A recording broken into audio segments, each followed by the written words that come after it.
Trying a new way of recording, so hopefully this works. I'm trying to record for you guys a video for helping your student put sounds at the end of words. A lot of kids have a process, what is called a phonological process, which basically means a pattern of errors in how they talk, called final consonant deletion. And it's exactly what it sounds like: final consonant deletion. They don't make the last consonant sound in a word. An example of that would be, instead of saying boot, they might say boo. I got to put my boot on. And you're like, I don't know what you're talking about there. I'm so lost.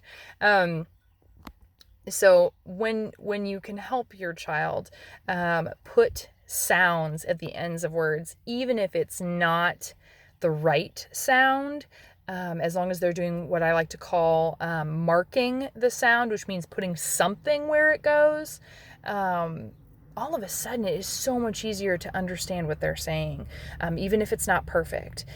So one of the first things that we try to do with a kiddo who is struggling with final consonant deletion is just getting them to put something there. So they put something there, give them a big old thumbs up.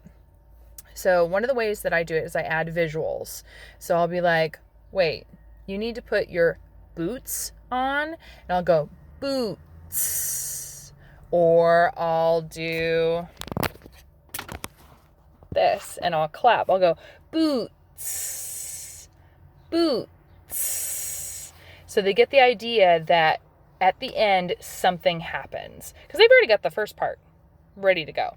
Boots, boots.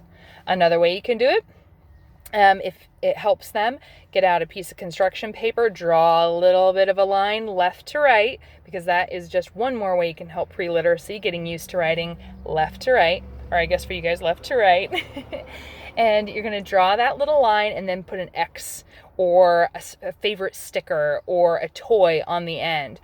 And you might go boots and touch the item, touch the sticker, touch the X, whatever, when they make that last sound.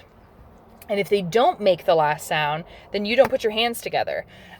So let's say you're working with your student and they go boo, and you go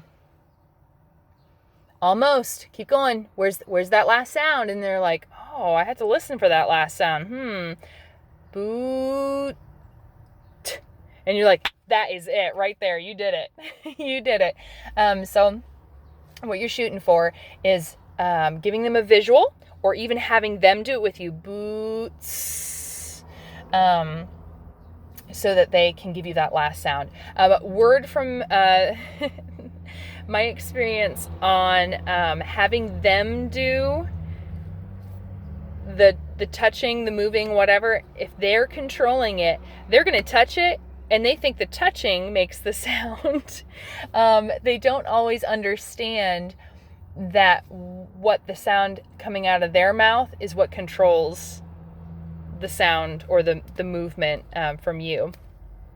So if it were me, I would recommend having you do it first. Boots.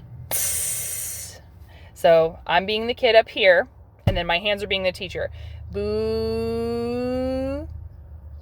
Where did it go? I didn't hear that sound. Boots. Oh, there we go. There it was. I heard the sound. I would do that first. And once they're doing that very, very confidently, then I would let them try. They might start trying on their own.